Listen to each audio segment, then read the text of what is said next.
Loan apps देख रहे हैं। यहाँ फेक लोन ऐप से रही सावधान। कैसे बचे इन फेक लोन ऐप से और कैसे पहचाने इन्हें? तो नकली ऐप्स या फ्रॉड हम बोलते हैं, बहुत शातिर लोग हैं। ये लोग भी इंफ्रास्ट्रक्चर यूज करके फेक या बॉट रेटिंग करवा देती हैं, जिससे उनकी रेटिंग इंप्रूव हो जाती है। ऐड आपको इतना अच्छा लगेगा कि आपको लगेगा कि ये तो भाई बहुत अच्छी कंपनी है। थंब रूल है कि ये किसी भी ऐप स्टोर के अलावा कहीं से ना लो। सिर्फ 5 मिनट में लोन, बिना दस्तावेज दिए और बिना बैंक के चक्कर लगाए। इंस्टेंट लोन्स, यानी पैसा सीधे आपके खाते में। सुनने में कितना आसान लगता है ना, लेकिन इस आसान रास्ते के पीछे छुपा है एक भयानक धोखा जिसे आपको करेंगे अलर्ट। ये है लोन ऐप फ्रॉड, एक ऐसा साइबर जाल जो आपकी जिंदगी तबाह कर सकता है। कैसे बचे इससे, ये जानने के लिए आरबीआई से मान्यता प्राप्त एसोसिएशन फेस यानी fintech association for consumer empowerment की सीईओ से भी आज के कार्यक्रम में करेंगे बात। और इस कार्यक्रम में हर बार की तरह आपको मिलेगी सारी जानकारी सटीक और विश्वसनीय। नमस्कार, आप देख रहे हैं साइबर अलर्ट और आपके साथ मैं हूँ आपकी साइबर दोस्त ममता चोपड़ा।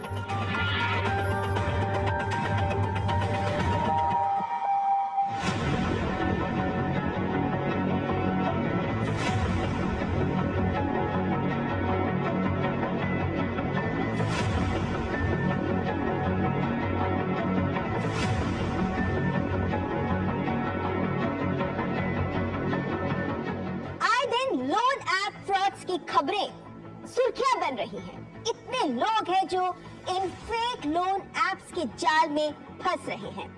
इस मामले की गंभीरता इस खबर से आंखिए। तेलंगाना में एक मामला सामने आया। एक 28 वर्षीय व्यक्ति ने 3 अलग-अलग ऐप से 10,000 रुपए का लोन लिया। ऐप्स ने उसकी फोन गैलरी, कॉन्टेक्ट्स तक की एक्सेस ले ली और जब भुगतान नहीं हो पाया तो उन्होंने उसके परिवार, उसके दोस्तों, यहाँ तक कि उसके ऑफिस में भी उसकी माफ की हुई अश्लील तस्वीरें भेजनी शुरू कर दी। इसने उसे इस हद तक परेशान किया कि शर्म और तनाव में आकर उसने आत्महत्या कर ली। जांच में पता चला कि लोन देने वाले ऐप्स चीन से संचालित हो रहे थे। कॉल सेंटर हैदराबाद और पुणे से ऑपरेट हो रहे थे। पुलिस ने कई कॉल सेंटर्स पर छापा मारा और 100 से अधिक गिरफ्तारियां भी हुई। एक बुरा सपना सा लगता है ना? लेकिन अफसोस, ये ऐसी कटु वास्तविकता है जिससे कितने ही लोग दो चार हो रहे हैं। हजारों लोग इनके जाल में फंस चुके हैं। कई मामलों में लोगों ने मानसिक तनाव में आकर इस तरह ही खुदकुशी तक कर ली। आइए जानते हैं कैसे होता है ये घोटाला और कैसे आप इसमें फंस जाते हैं।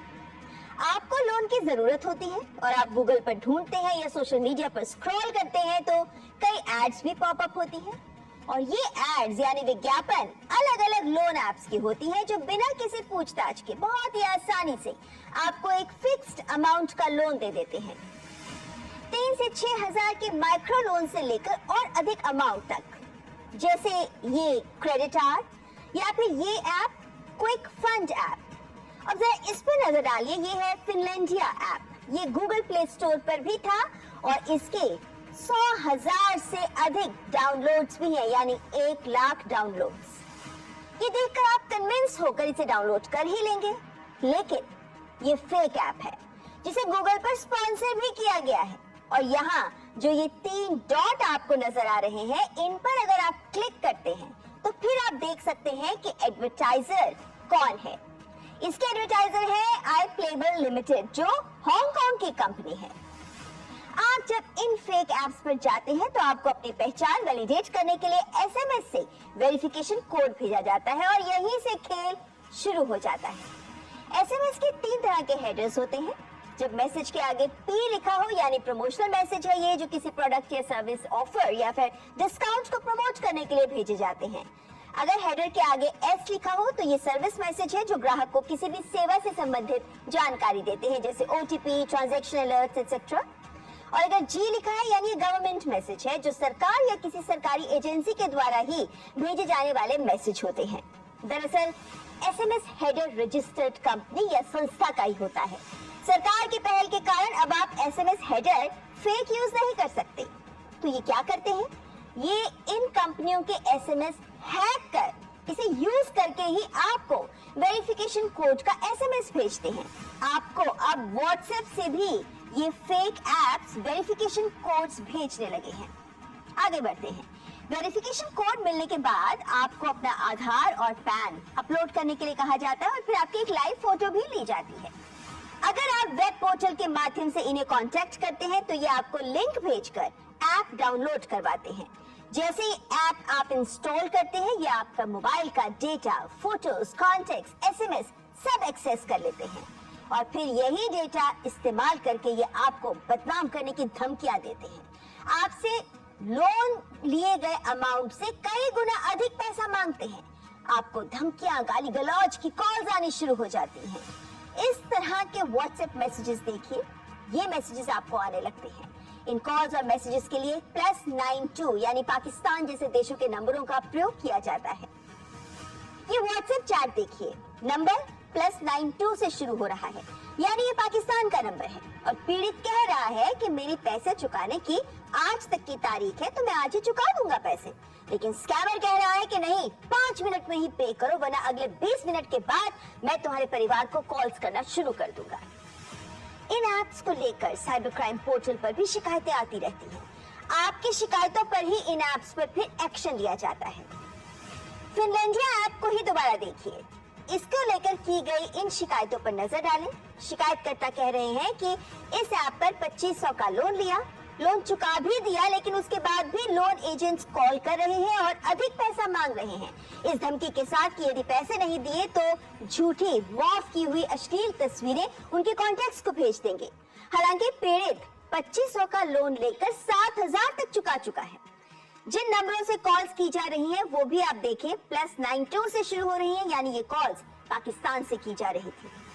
साइबर क्राइम पोर्टल पर की गई एक और शिकायत में बताया गया है कि गूगल प्ले स्टोर से ही ऐप को डाउनलोड किया, सारे पर्सनल डिटेल्स दे दी, आधार, बैंक अकाउंट की जानकारी भी दे दी, लेकिन अभी फाइनल अप्रूवल नहीं दी थी और अपने आप ही 1520 रुपए अकाउंट में आ गए। 1520 के बदले में 2520 मांग रहे थे, वो भी 7 दिन में। बहुत गाली गलौज कर रहा था ये व्यक्ति, अश्लील फोटो मेरे परिवार को भेजने की इसने धमकी भी दी।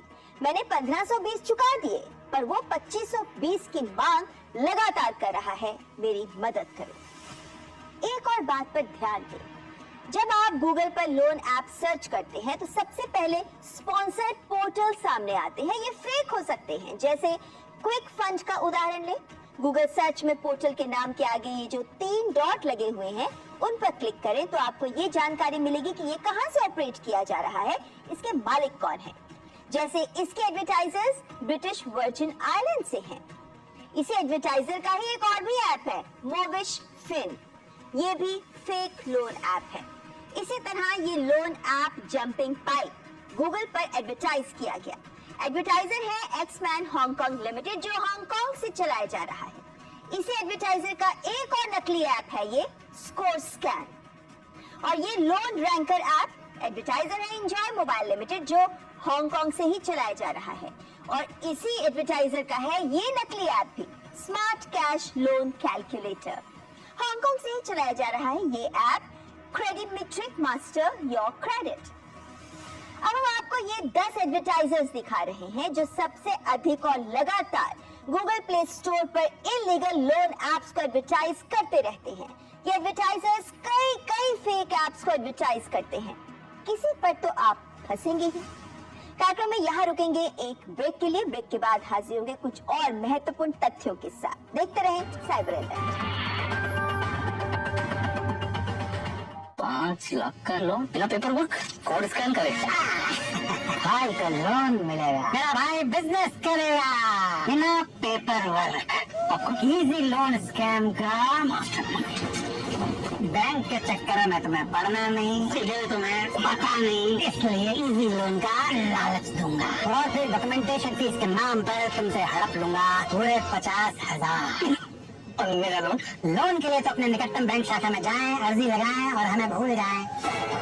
भाई मेरे स्कैमर बता के नहीं आता पर इजी लोन का प्रॉमिस करके सब कुछ लूट के ले जाता है। साइबर क्राइम से बचना है तो रुको, सोचो, फिर एक्शन लो। ये स्कैमर्स हर तरीके से नियमों को चकमा देने का प्रयास करते रहते हैं। जैसे गूगल पर अगर आपको अपना ऐप अपलोड करना है तो इसके लिए कैटेगरीज दी गई हैं। लोन ऐप फाइनेंशियल कैटेगरी में ही आप अपलोड कर सकते हैं, लेकिन सरकार के द्वारा सख्ती की गई है, नियम सख्त कर दिए गए हैं और इन नियमों को चकमा देने के लिए अन्य वर्ग में ये ऐप्स को अपलोड करने लगे। उदाहरण के तौर पर ये जंपिंग पाइप गेमिंग ऐप है, कैटेगरी है एडवेंचर, लेकिन जब आप इस पर क्लिक करते हैं तो खुलता है एक लोन ऐप और इनके ऐप परमिशंस पर भी नजर डालिए, लोकेशन, कैमरा, एसएमएस, जबकि किसी भी लोन ऐप को भला इनकी क्या आवश्यकता है और नियमानुसार कोई भी लोन ऐप ये परमिशंस आपसे नहीं ले सकता। एक क्लिक और जैसे ही आप इन फेक लोन ऐप्स को इंस्टॉल करते हैं, ठगी की ओर खुद ही कदम बढ़ा देते हैं। जरा इन खबरों पर नजर डालें। पिछले एक वर्ष में भारत में 64 लोगों ने इन ऑनलाइन लोन ऐप्स के कारण बदनामी और शर्मिंदगी के डर से आत्महत्या कर ली। बेंगलुरु में एक 22 वर्षीय छात्र ने एक चीनी ऐप के द्वारा उत्पीड़न के बाद अपनी जान ही दे दी। उसके आखिरी शब्द थे, मम्मी पापा मुझे माफ करना। पुणे की एक महिला डॉक्टर ने 8,000 का लोन लिया। ठगों ने उसके क्लिनिक और मरीजों को मैसेज भेजने शुरू कर दिए। पुलिस में शिकायत की तो पता चला कि ये ऐप नेपाल और बांग्लादेश से ऑपरेट हो रहा था। मध्य प्रदेश में तो एक युवा दंपत्ति इन ऑनलाइन लोन ऐप्स की ब्लैकमेलिंग से इतने परेशान हुए कि अपने बच्चों को मारकर दोनों ने आत्महत्या कर ली। तमिलनाडु, केरल, तेलंगाना आदि देश भर के राज्यों से इन लोन ऐप से जुड़ी इस तरह की गंभीर खबरें आ रही हैं।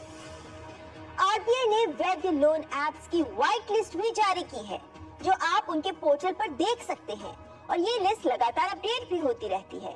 और इनमें इंस्टेंट लोन ऐप्स भी हैं, यानी आपके पास एक सोर्स है जहां से आप कोई भी लोन ऐप को वेरीफाई कर सकते हैं। तो अगर आपको कोई लोन ऐप जरूरत से ज्यादा आसान शर्तों पर पैसा देने की बात करे तो समझ जाइए ये फ्रॉड हो सकता है। किसी भी ऐप को इंस्टॉल करने से पहले ये जरूर चेक करें, क्या ऐप आरबीआई से रजिस्टर्ड, एनबीएफसी या बैंक का हिस्सा है, ऐप प्ले स्टोर पर कितनी रेटिंग है, ऐप किसी अनजान लिंक से तो नहीं भेजा गया, किसी भी ऐप को कॉन्टेक्ट्स, गैलरी, कैमरा का एक्सेस ना दे, अगर वो मांग रहा है तो फेक है। जांच लें पता, कस्टमर सर्विस नंबर, ईमेल आदि क्या दिए गए हैं, अगर नहीं तो फेक ही है। ध्यान दें कि ये ऐप्स अक्सर सिर्फ गूगल प्ले स्टोर पर ही नहीं बल्कि एसएमएस और व्हाट्सएप पर आपको लिंक भेजकर या फिर फेसबुक, इंस्टाग्राम जैसे प्लेटफॉर्म्स पर सोशल विज्ञापनों, एड्स के माध्यम से पॉपअप होते रहते हैं। इन सब से आपको सावधान रहना है। साइबर ठगी के खिलाफ हम सबको दरअसल साइबर वॉरियर बनना होगा। जब भी कोई भी ठगी हो तो रिपोर्ट अवश्य करें। आपकी शिकायतों के आधार पर ही इन ऐप्स के खिलाफ एक्शन लिया जाता है और इसी आधार पर सरकार कदम भी उठाती है। और ये भारत सरकार के दबाव का ही नतीजा है कि गूगल ने अपनी नीतियों में बदलाव किया है। यदि किसी को कोई लोन ऐप प्ले स्टोर पर डालना होता है तो उसे फाइनेंस कैटेगरी में ही डालना होगा। आरबीआई के द्वारा स्वीकृत लाइसेंस भी उसे दिखाना होगा और वो contacts, photographs, media, gallery, location, external storage, इन परमिशंस को नहीं मांग सकता। उदाहरण के तौर पर ये ऐप डेलीवागो देखिए, ये आपसे तमाम परमिशंस मांगता है और अगर आप नहीं देते हैं तो फिर डाउनलोड नहीं करने देता, यानी ये फेक लोन ऐप है। यहाँ पर रुकेंगे एक और ब्रेक के लिए, लेकिन ब्रेक के बाद करेंगे बात fintech association for consumer empowerment की सीईओ से। देखते हैं साइबर अलर्ट। ये पार्सल मेरा नहीं है सर। पुलिस वाले को झूठ बोलता है। अब तुझे पुलिस स्टेशन भी आना पड़ेगा और उसके बाद जेल। मैं एक स्कैमर हूँ, आज मैं पुलिस वाला बना और ये है मेरा शिकार। मैंने फोन करके कड़क अंदाज में सिर्फ इतना कहा कि आपके बेटे के पार्सल में ड्रग्स मिली है, बस इतने में डर गए और इनको कर लिया डिजिटल अरेस्ट। ऐसा मत करिए प्लीज सर। या तो जेल जाओ या पैसे दो। अच्छा है ना आइडिया और सेटअप? आइडिया बुरा भी है और पुराना भी। अब इंडिया जानता है कि स्कैम कॉल्स में कभी ड्रग्स, कभी किडनैपिंग, ये झूठी कहानियां बनाकर पैसे लूटते हैं। स्कैमर्स के घिसे पिटे तरीकों को मत दो attention. India stop, think then take action.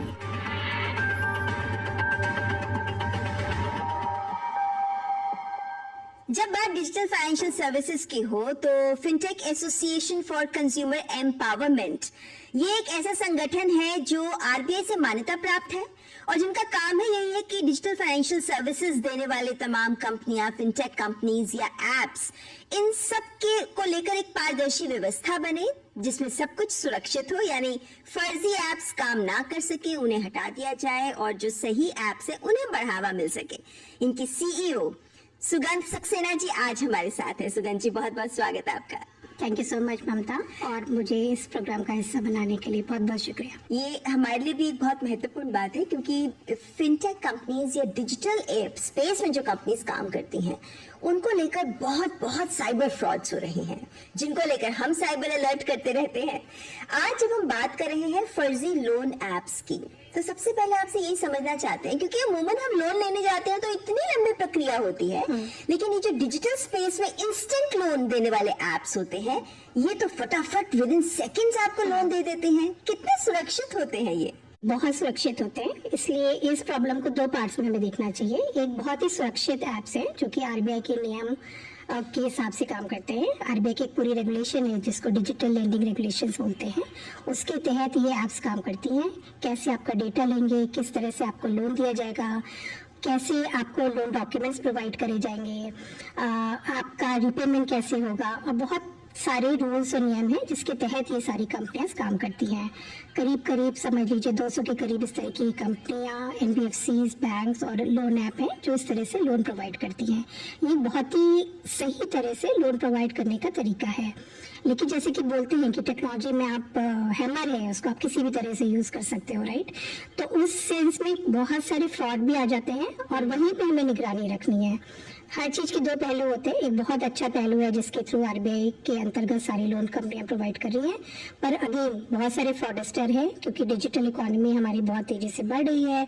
बहुत सारे लोग लोन लेने के लिए इन लोन ऐप्स के पास आते हैं। ये बहुत सक्सेसफुल मॉडल है, बहुत पॉपुलर मॉडल है, तो बहुत ऑब्वियस सी बात है कि फ्रॉडस्टर उस चीज को एक्सप्लॉइट करना चाहते हैं और उसके अगेंस्ट हम लोग सब इसके लिए मुहिम चला रहे हैं। मुझे लगता है कि आप लोगों का काम बहुत बढ़ गया होगा साइबर फ्रॉड्स भी बहुत बढ़ रहे हैं। लेकिन जब आपने जैसे कहा कि सही एप्स हैं, आरबीआई के द्वारा रजिस्टर्ड एप्स हैं और उनका लोग फायदा भी उठा रहे हैं, लेकिन जिस तरह की खबरें आ रही हैं कि लोग इन नकली एप्स से फंस जाते हैं, असली एप्स हैं, तो फिर इन नकली एप्स के जाल में लोग कैसे फंसते हैं?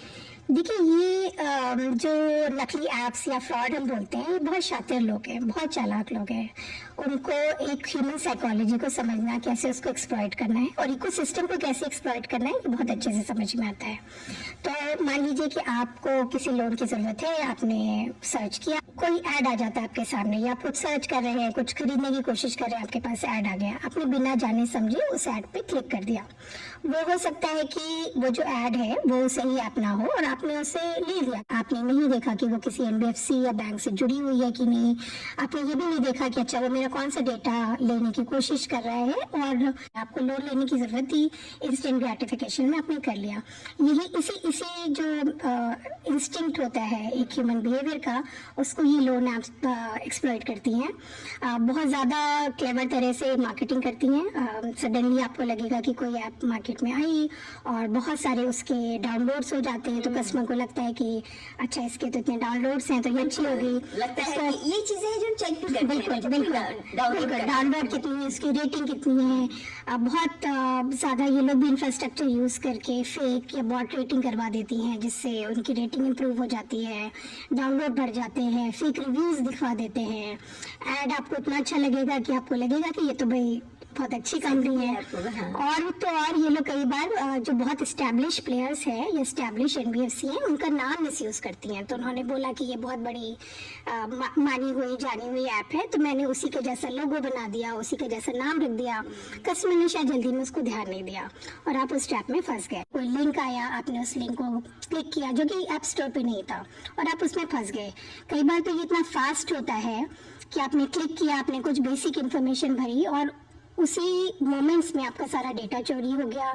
आपने शायद लोन के लिए अप्लाई भी नहीं किया, जब तक आप सोच ही रहे थे आपके पैसे आ गए और अगले दिन से हैरेसमेंट स्टार्ट हो जो जाए। हमने केसेस बताए हैं इस प्रोग्राम में भी लोगों को कि ये हुआ है लोगों हाँ, के बिल्कुल। साथ, और बहुत गंभीर परिणाम होते हैं इसके अंत में जाके, जो बहुत दुखद भी है। हाँ, बिल्कुल। लेकिन वही ना, एक आम व्यक्ति ये सोचता है कि भाई ऐसे फर्जी ऐप, सरकार ही क्यों नहीं कोई ऐसी व्यवस्था बना देती कि ये फर्जी ऐप प्ले स्टोर तक पहुंचे ही ना, ताकि एक आम व्यक्ति इनसे प्रभावित ना हो। तो ऐसे क्या कोई कदम या व्यवस्था नहीं बन सकती? बहुत कुछ हो रहा है। पिछले 2-3 साल में आप देखें, जो ये प्रॉब्लम थी, जिस लेवल पे ये प्रॉब्लम थी, उसमें बहुत ज़्यादा इम्प्रूवमेंट आया है। सबसे पहले तो मैं ये कहूँगी कि जो कस्टमर हमारा है वो बहुत आगे आया और वो पुलिस के पास गए और उन्होंने इस चीज़ को बहुत जागरूकता इकट्ठा करी। दूसरी, मुझे ऐसा लगता है कि मीडिया ने भी बहुत बड़ा रोल प्ले किया, क्योंकि ये प्रॉब्लम कहीं छुपी छुपी थी, छोटे छोटे आइसोलेशन में थी, हम इस पूरी प्रॉब्लम को देख नहीं पा रहे थे। मीडिया ने जिस तरह से इस मुद्दे को आगे लेकर आए, उससे भी एक बहुत बड़ा अवेयरनेस हुई सब लोगों में, स्टेक होल्डर्स में, इंडस्ट्री के अंदर, लॉ इन्फोर्समेंट एजेंसीज में, कि नहीं, ये प्रॉब्लम आइसोलेशन में नहीं है, ये बहुत बड़ा कुछ स्कैम चल रहा है जिसको हमें रोकना चाहिए। तो लास्ट 3 सालों में आप देखिए तो बहुत कुछ हुआ है। आरबीआई ने डिजिटल लेंडिंग गाइडलाइन, जैसे कि मैंने आपको बताया, वो आई है। आरबीआई के हिसाब से आपको चलना है। अगर कोई भी ऐप बिना किसी आरबीआई की रजिस्टर्ड एनबीएफसी या बैंक के पार्टनरशिप के बिना लोन डिस्ट्रीब्यूट करने की कोशिश करती है या लोन सेल करती है, वो इलीगल है। भाई ये आम व्यक्ति को कैसे पता चले कि रजिस्टर्ड है कि नहीं है? बिल्कुल।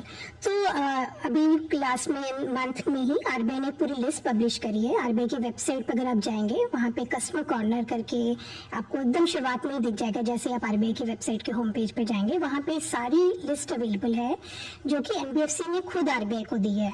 तो अगर एक एनबीएफसी सपोज 5 इस तरह के ऐप्स के साथ काम करती है और उनके थ्रू लोन को देती है, तो वो लिस्ट आप वहाँ पे देख सकते हैं। दूसरा काम अगर आप देखें तो ऐप स्टोर्स ने अपनी पॉलिसीज में बहुत सारे चेंजेस किए हैं।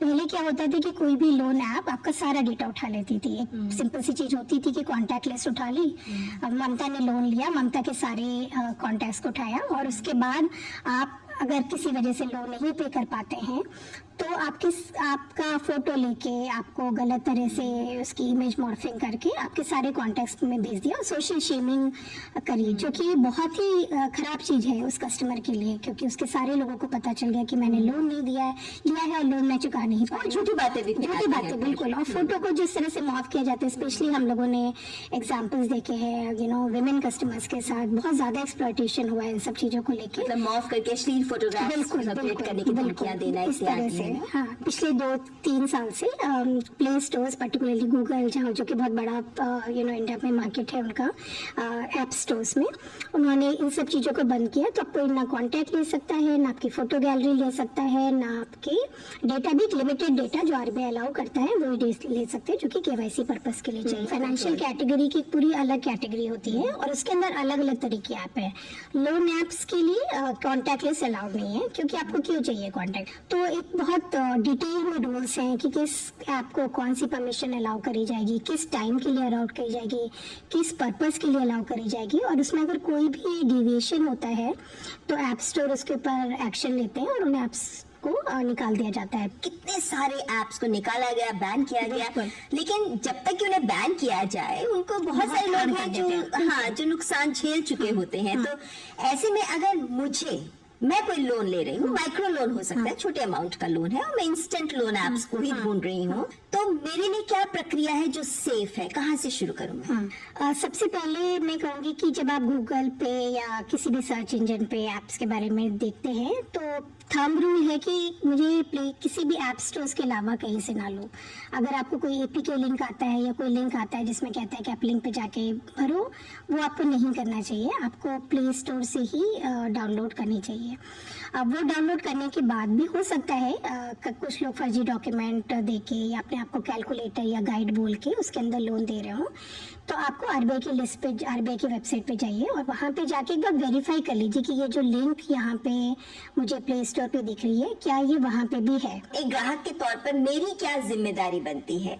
अगर मेरे साथ भी कोई फ्रॉड होता है तो मेरे कोई राइट्स होंगे क्या है वो राइट्स? पहली चीज, अगर आपको पता चलता है कि ये ऐप रजिस्टर्ड नहीं है ऐप स्टोर्स पे और बहुत आरबीआई की वेबसाइट पे there are email links given, हमने भी अपनी वेबसाइट पे एक दिया हुआ है जहाँ पे आप लिख के ये बता सकते हैं सो दैट उस ऐप को जल्दी से जल्दी रोका जा सके। कोशिश करें कि आपका अगर कॉन्टैक्ट लिस्ट वगैरह कॉम्प्रोमाइज हुआ है, मोबाइल का डेटा कॉम्प्रोमाइज हुआ है, तो अपने पासवर्ड वगैरह चेंज कर लें जिससे कि उसकी फर्दर एक्सप्लॉयटेशन ना हो सके। और ये भी हो सकता है कि आपके कोई ज़रूरी जो करीब के लोग हैं उनके पास वो फ्रॉडस्टर जाएं, तो आप उनको पहले से बता देंगे तो आपके लिए भी अच्छा रहेगा। अपने आँख कान सब खुले रखने हैं जिससे कि हम फ्रॉड से बच सके। आसान काम नहीं है, मैं मानती हूँ, बहुत सारे आम कस्टमर के लिए आप बिजी हैं, अपनी जल्दी में कुछ जी, लेकिन जब बात आपकी कमाई के पैसे की हो बिल्कुल। तब तो आप 1 मिनट नहीं 10 मिनट लगाइए। पेमेंट आपको इंस्टेंट ही मिलेगा, लेकिन उससे पहले अगर आपने 10 मिनट लगा लिए तो आई थिंक आप बहुत बेटर पोजीशन में होंगे। आपने बहुत सी काम की बातें बताई हैं सुगंध जी, बहुत बहुत धन्यवाद हमारे साथ बात करने के लिए। आपका भी बहुत शुक्रिया हमें इस मुहिम में शामिल करने के लिए। और अब आज का रेड अलर्ट। आज की रेड अलर्ट में बात नकली ट्रैफिक चालान की। दिल्ली में ट्रैफिक पुलिस अधिकारी बनकर व्हाट्सएप पर ट्रैफिक चालान की एपीके फाइल भेजी जा रही है। जैसे आप फाइल खोलते हैं आपका फोन हैक हो जाता है, यानी आपकी बैंकिंग और निजी जानकारी सारी ये ठग हैक कर लेते हैं। ध्यान दें, व्हाट्सएप पर कभी भी ट्रैफिक चालान नहीं आता, और अगर आपको कोई भी एपीके फाइल किसी अनजान नंबर से आपके मोबाइल पर आए तो आप उसे खोले नहीं। सतर्क रहें, सावधान रहें। जब भी आप ऑनलाइन हो और कुछ भी देखें, खासकर जिसमें पैसे के लेन देन से जुड़ी बात हो, तो आपको क्या करना है? Think, stop and then act. और जब भी आपके साथ कोई भी साइबर फ्रॉड हो जाए तो तुरंत 1930 पर कॉल करें। साइबर क्राइम पोर्टल पर भी शिकायत अवश्य दर्ज करें। ये कार्यक्रम है आपके लिए, तो जुड़िए हमारे साथ। अगर आपके साथ कोई साइबर फ्रॉड हुआ है तो बताइए हमें उसके बारे में, ताकि हम सबसे शेयर कर सके, ताकि अन्य लोग इससे बच सके। या फिर अगर आपने किसी को साइबर फ्रॉड होने से बचाया है तो भी हमें बताइए। आप हमें